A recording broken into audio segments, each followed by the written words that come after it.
They thought I was too soft to leave, too patient to ever let go. He believed my silence was surrender, that every time I turned the other cheek, it was because I was too afraid to stand up. He mistook my kindness for an open door he could walk through whenever he pleased. But it wasn't weakness. It was something he could never recognize.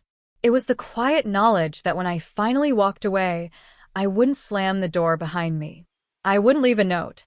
I wouldn't make a scene. I would simply disappear, taking every last piece of my love with me. And he would never see me again. My name is Emily Carter. I'm 32 years old, and I live in Portland, Oregon. I used to think that loving someone meant carrying their burdens. I believed if I was patient enough, understanding enough, he would learn to respect what I offered him. I grew up in a small town in Vermont, where my mother always told me that kindness was the only thing in the world that never ran out. She'd say, "Emily, you give grace, even when others don't deserve it. That's your gift." I carried that lesson into adulthood like a fragile promise, convinced it would save me. When I met Ryan Miller, he was the kind of man people described as charming but complicated. He was 6 years older, a software consultant who spent half his life in airports and half in his office, staring at screens. He knew how to make me feel special in the early days. He'd bring me coffee with my name scrawled across the cup in crooked letters, take me to restaurants where the waiters already knew him by name, slip handwritten notes into my purse that said things like, "Thank you for being my safe place." Everyone said I was lucky. He was ambitious, generous, good-looking, and I was just a kindergarten teacher with student loans and a rusty Toyota Corolla. When he asked me to move in, it felt like the natural next step in the story I thought I was writing. Two people building a life together, filling in each other's missing pieces. But the first cracks were subtle. A sigh when I asked him to help with groceries. An eye roll when I talked about a tough day at school. Little comments that sounded harmless until they piled up. "You're overreacting. Why can't you just let things go? You're too sensitive, Emily." At first, I tried to fix it. I read articles about communication. I wrote him letters he never answered. I swallowed my hurt and told myself it was temporary. He was just tired, stressed, distracted. It would get better if I tried harder. I became the woman who held everything together, who adjusted her schedule so his wouldn't be inconvenienced. I stopped seeing my friends because he complained they took up too much of my time. I started dressing the way he liked, neutral colors, nothing too loud. I smiled in photos that didn't feel like my life anymore. When my mother came to visit that winter, she looked around the apartment and asked quietly, "Are you happy here?" I lied without blinking. "Of course, Mom. Everything's fine." But it wasn't fine. It was shrinking. I was shrinking. The turning point wasn't a single moment, it was a slow erosion. 1,000 little ways he showed me my feelings were an inconvenience. I remember one evening, standing in the kitchen holding a grocery bag that had split open on the floor. Pasta, apples, cereal spilling everywhere. I started to cry. He looked at me with a bored expression and said, "God, you're exhausting." Then he walked away. That night, I lay awake staring at the ceiling, realizing that no matter how much love I gave, he would never see it as strength. Only something to exploit, something to dismiss. But still, I stayed. I told myself that leaving would be admitting failure. I imagined my friends whispering, "She couldn't keep him happy." I thought about my mother's voice, reminding me to be kind, to forgive. And I did forgive over and over, until I didn't recognize myself anymore. My friends stopped asking me out. My father stopped calling as often. And when my brother, Daniel, finally visited, he pulled me aside and said, "You look like you're disappearing." I smiled and changed the subject. The truth was, part of me was disappearing. I was trading pieces of myself for the hope that one day he would appreciate me, that he would wake up and say, "I'm sorry. I see you now." But he never did.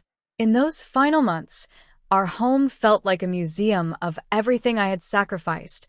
My laughter, my friendships, my softness. When I tried to talk about it, he'd sigh and say, "Can we not do this tonight?" So I stopped talking, stopped explaining, stopped hoping. The silence became my shield. The more he ignored me, the more I learned to rely on my own voice, even if I only heard it in my head. Every day I woke up thinking, I will leave. I just don't know when. By the time the moment finally came, I'd rehearsed it so many times it felt inevitable. And the strangest part? No one noticed. Not even him. The morning I finally decided to begin again didn't look any different from the hundreds that came before it. It was early March. Rain tapped against the window in slow, rhythmic beats. Ryan had already left for a client meeting. The apartment was quiet in that particular way that feels heavier than noise. I remember standing in the kitchen in my old college sweatshirt, holding a chipped mug of coffee I didn't even want. The silence felt almost holy, like something was waiting to be born. I had no grand plan, no blueprint for reinvention.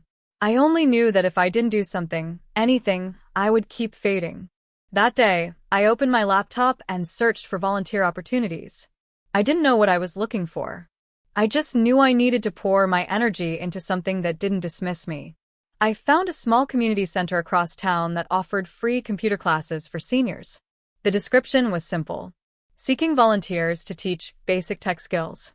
No experience required, just patience and compassion. I read that last line over and over, just patience and compassion.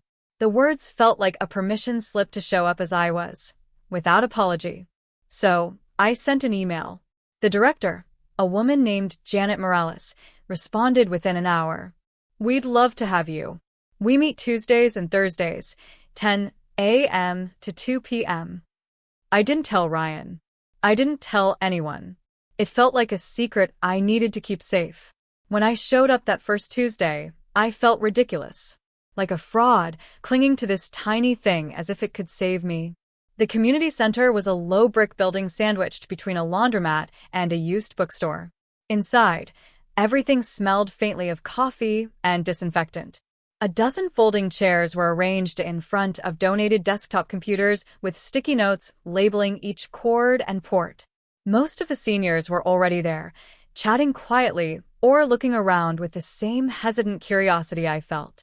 Janet greeted me with a smile that made my chest ache. You must be Emily, she said, pressing a warm hand to my shoulder. Thank you for coming. It was the first time in months that someone thanked me without a hint of obligation. The first hour was chaos in the gentlest way possible. I crouched beside a woman named Mrs. Langley, who wore a lavender cardigan and thick glasses that kept sliding down her nose. She stared at the monitor like it was a spaceship dashboard. This machine hates me, she muttered, her voice gravelly but amused. I swear it does. I laughed, actually laughed, and showed her how to open the email program. Her hands trembled as she clicked the mouse, but when the screen finally flashed open, she gasped. There it is, she whispered. My inbox. Something shifted in me then. The smallest spark of purpose, like a pilot light flickering back to life. Over the next few weeks, I came every Tuesday and Thursday. No matter how exhausted I was, no matter how tense things were at home, I never missed a session. The seniors started to learn my name. Mrs. Langley brought me lemon scones wrapped in wax paper. A retired mechanic named George insisted on calling me kiddo, even though I was in my 30s. It was unremarkable work in every external way. I wasn't saving lives. I wasn't building an empire. But every time I watched someone send their first email or video chat with a grandchild, it felt like proof that small things could still matter. One Thursday, Mrs. Langley stayed behind after class. She looked at me with bright, watery eyes. Emily, can I show you something? She pulled a printed email from her purse. It was from her son in Texas, a son she hadn't spoken to in years because she didn't know how to use a computer. The message was simple. Mom, I'm so glad we can talk again. I missed you. She pressed the paper into my hands. You did this, she said softly. You brought my baby into my living room. I didn't know what to say. I just hugged her and hoped she couldn't feel how much my hands were shaking. That night, as I rode the bus home, I thought about how much time I'd wasted measuring my worth by someone else's gaze. I thought about how Ryan had never asked me what I cared about, what made me feel alive. And for the first time, I felt something close to defiance. A small voice inside me said, This is mine. You don't get to take it. I started spending less time at home. I'd stop at the bookstore after class, sit in the back corner with a cup of tea, and read until the sky turned dark. I began reclaiming the parts of myself I'd buried under compromise. I bought a cheap watercolor set and painted abstract shapes on scrap paper. I reconnected with my college roommate, Nora, who had always believed in me even when I didn't. I stopped apologizing for how I felt. I didn't tell Ryan about the volunteering. I didn't tell him about the afternoons at the bookstore. Some part of me knew that if I did, he would find a way to belittle it. So, I let it be my secret life, a place he couldn't reach. One evening, as I packed up my supplies after class, Janet paused beside me. You know, Emily, she said, I've seen a lot of volunteers come and go. But the way you show up here, it matters more than you think. I swallowed the knot in my throat. Thank you, I whispered. And I meant it. When I walked out into the cool spring air, I realized I was smiling. Not because my life was fixed or perfect. Not because anyone had finally recognized me. But because for the first time in years, I felt like I belonged somewhere. Like I was building something no one could take away. It didn't make headlines. But it mattered. By summer, my secret life had turned into something I couldn't hide, even if I'd wanted to. The community center classes grew so quickly that Janet asked if I could help design a more structured program.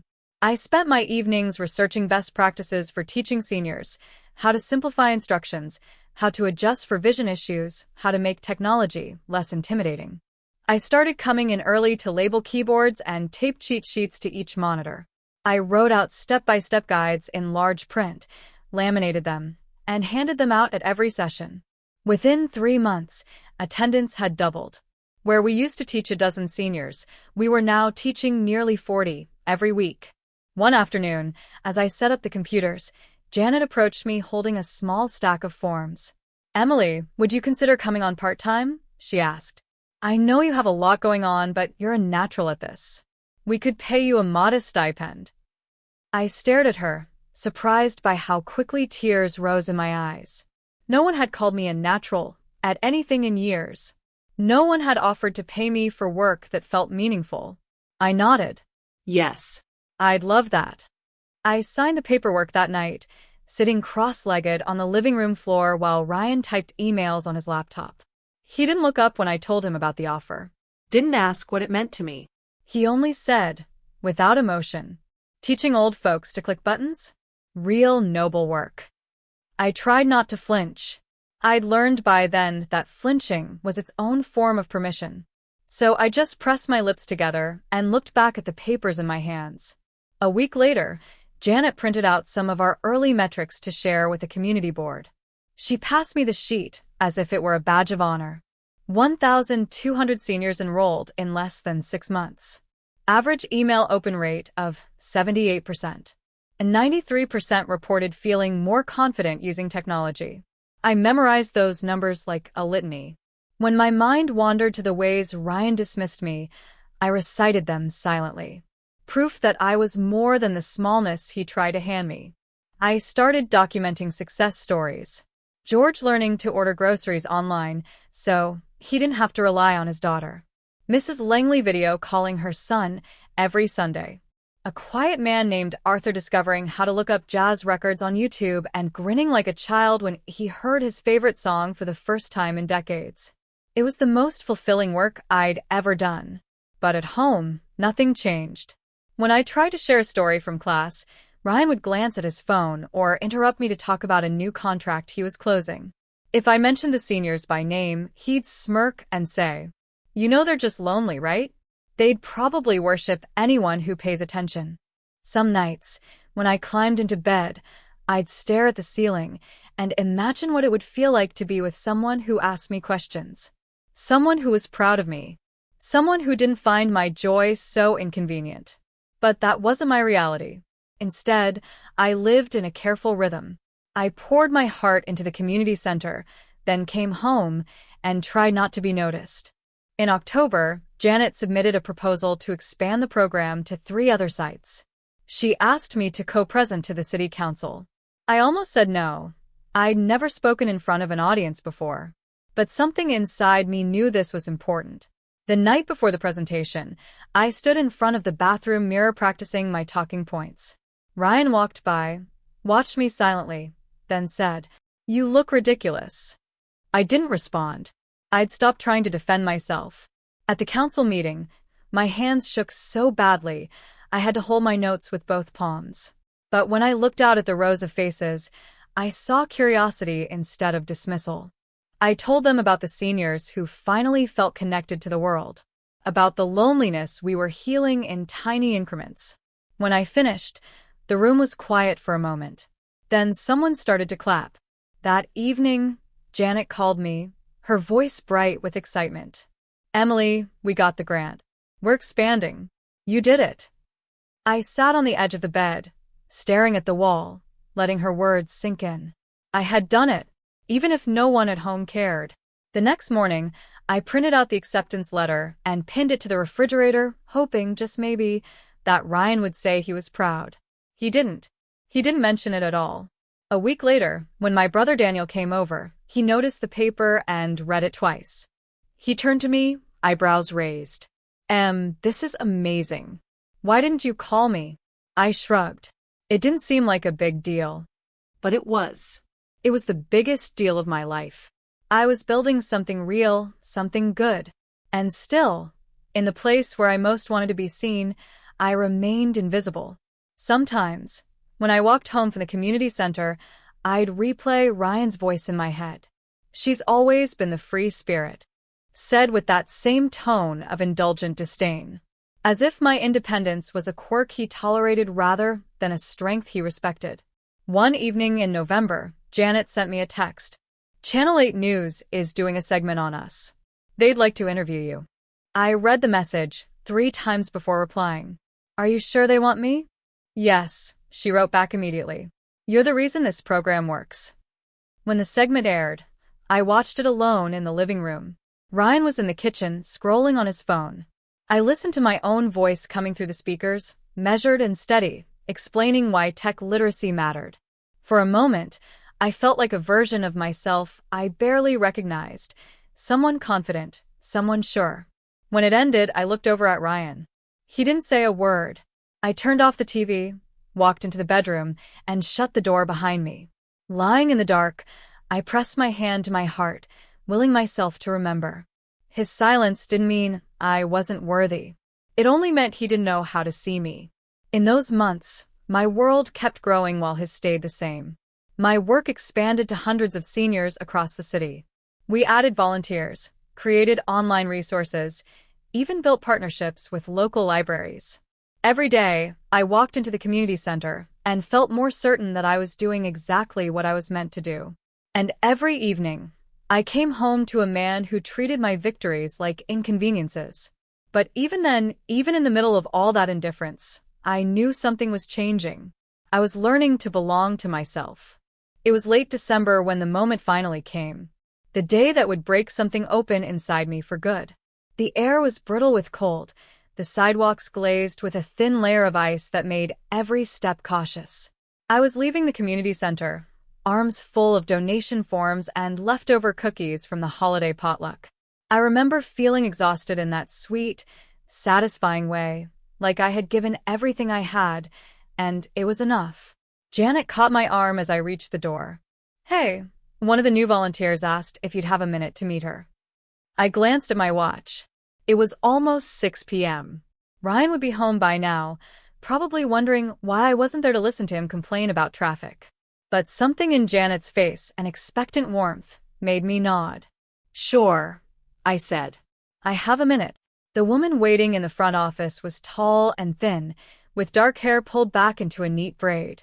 Her hands were wrapped around a reusable coffee cup, the cardboard sleeve smudged with blue ink. When she looked up, her smile was cautious, almost shy. "Hi," she said, stepping forward. "I'm Allison. I'm so sorry to drop in unannounced. I wanted to meet you." I shifted the cookie tin in my arms, unsure what to say. "It's nice to meet you too," I managed. "Janet mentioned you were interested in volunteering?" Allison nodded, but her gaze was searching my face in a way that made my heart stutter. Yes, well, that's part of it. But actually, I wanted to thank you. I blinked. Thank me? She took a breath, eyes shining, and when she spoke again, her voice cracked. My fiancé's grandmother is part of your program. Eleanor Jennings? I nodded, picturing Eleanor's sweet, worried face, the way she always whispered her questions as if she were afraid of breaking the computer by speaking too loud. Of course. She's wonderful. Allison swallowed. You don't know this, but she was really isolated after her husband died. She stopped answering the phone, stopped coming to holidays. My fiancé tried everything to reach her. And then out of nowhere, she sent us an email. Just 3 words. I miss you. My throat closed. I remembered the day Eleanor had learned to open her email for the first time, how her hands trembled as she typed that message. I'd been sitting beside her, guiding her finger across the trackpad. It had felt like nothing more than another Tuesday. Allison pressed her palm to her heart, her voice softening. That email, it changed everything. We visit her every week now. She's coming to our wedding in the spring. She even helped me pick my dress. She took a shaky breath. I didn't know who to thank. Then I saw you in the news segment about the center and I realized it was you. Something hot and unbearable welled up in my chest. I didn't know what to do with the sudden, quiet enormity of her gratitude. All this time, I'd been measuring my worth by the silence in my own home, by Ryan's disinterest and dismissal. And here was a stranger, standing in front of me, telling me I had mattered. That the hours I'd poured into those classes had rippled outward in ways I couldn't have imagined. I set the cookie tin on the counter, my hands trembling. You don't have to thank me, I whispered. I was just trying to help. Allison's eyes filled. But you did. You helped more than you know. For a long moment, neither of us spoke. The front office was quiet except for the low hum of the radiator and the muffled laughter from the main room. In that stillness, something inside me shifted. A truth I'd been too afraid to claim finally took shape. I wasn't small. I wasn't weak. My kindness wasn't something to be pitted or exploited. It was power. A kind of quiet, persistent power that didn't need permission to exist. Allison stepped forward and hugged me. It was brief and a little awkward, 2 near strangers clinging to each other in the doorway of a community center. But when she pulled back, I felt steadier than I had in years. Thank you, she said again, her voice sure this time. Really? I watched her leave, the glass door swinging shut behind her. For a moment, I just stood there, hands pressed to the edge of the counter, feeling my heart beat in my throat. When I finally walked out into the cold night, the sky was the color of hammered pewter, the streetlights flickering on one by one. I didn't rush home. I didn't check my phone. I let the air sting my cheeks, let the silence settle around me like something protective. It struck me then that I had spent so long waiting for Ryan to tell me I was enough.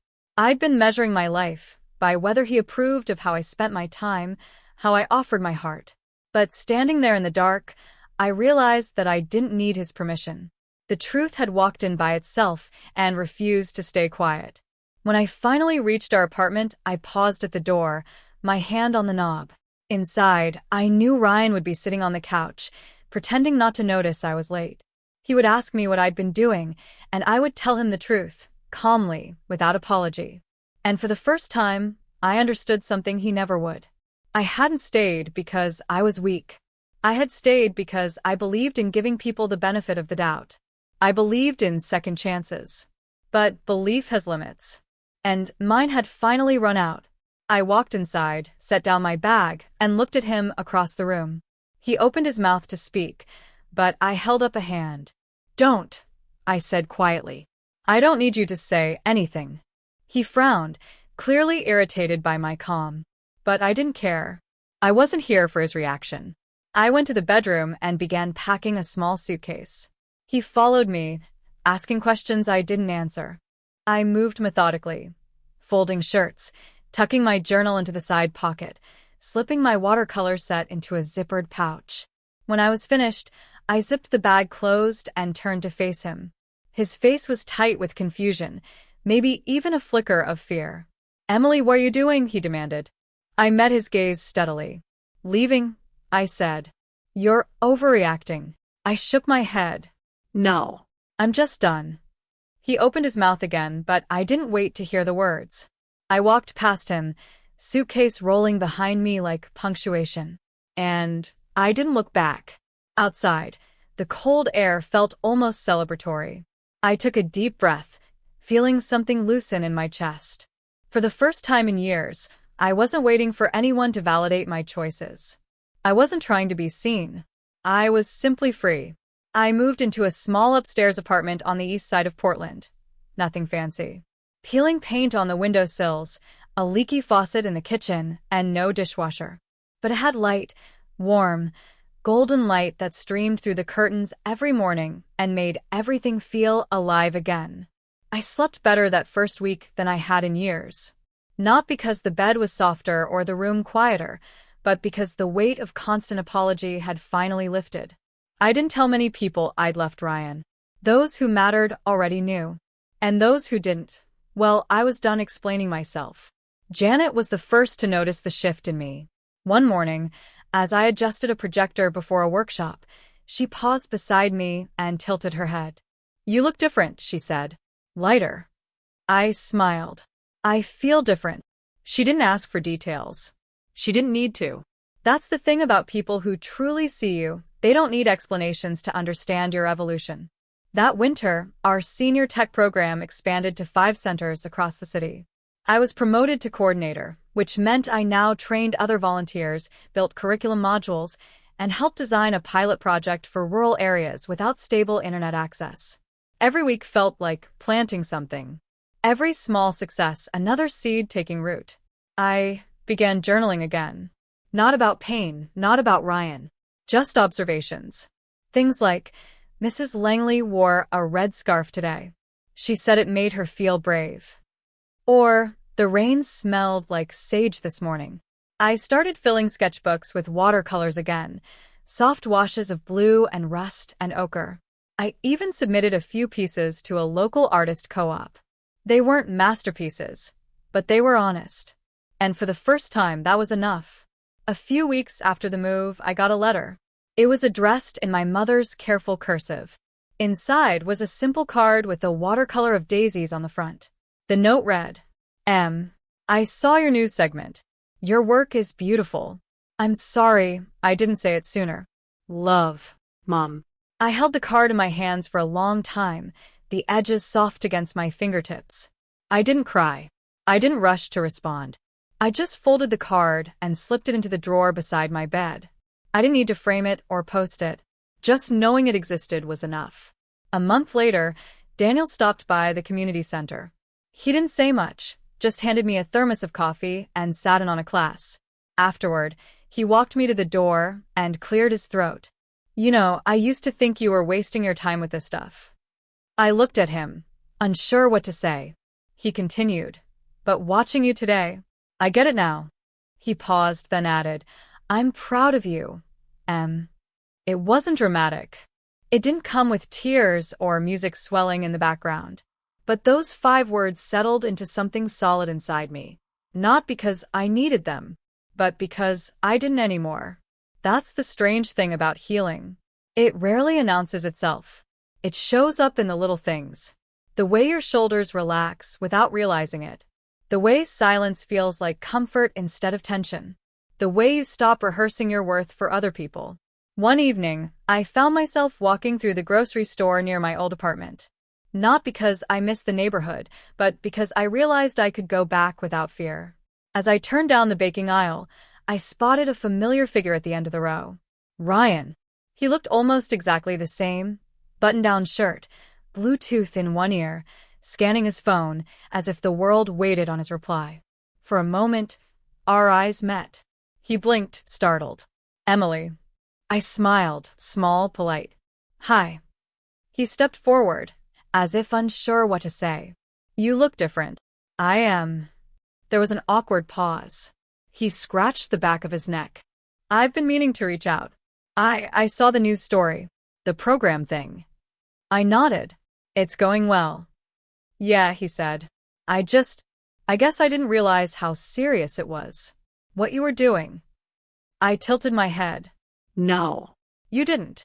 He looked away, the weight of the moment settling in. I waited, not to punish him, not to make him squirm, but because I deserved to. Finally, he said it. I'm sorry. And maybe he meant it. Maybe he didn't. It didn't matter. I gave a small nod and stepped past him, reaching for a box of baking soda. Take care, Ryan. And that was it. No drama. No tears. Just a quiet end. Later, as I walked back to my apartment, I thought about how many versions of myself I had shed to get here. The woman who tried too hard. The woman who stayed too long. The woman who waited for permission. She was gone. What remained was someone softer, yes, but also stronger. Not loud, not bitter, just rooted. It wasn't pride. It was peace. Peace in knowing that I could be kind without being small. That I could give without being emptied. That I could love without disappearing. I didn't print my mom's card. I didn't frame Daniel's words. I just kept them in memory, in muscle, in marrow. Proof that sometimes walking away is not the end of love. It's the beginning of self-respect. And the quiet that follows? It isn't silence. It's sanctuary.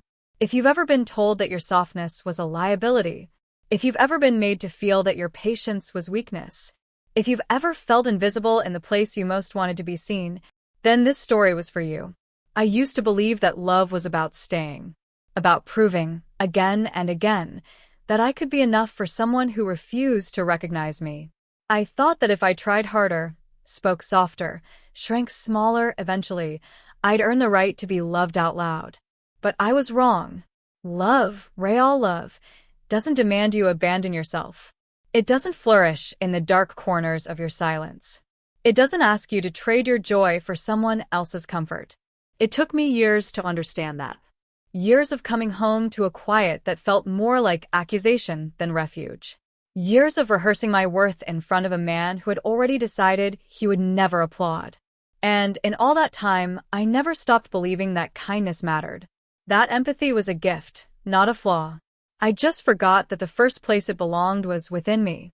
I wonder sometimes how many of you are sitting in the same kind of rooms I once did, trying to explain to yourself why you're so tired. Telling yourself it's your fault that someone can't meet you where you are. I want you to know something. It's not your fault.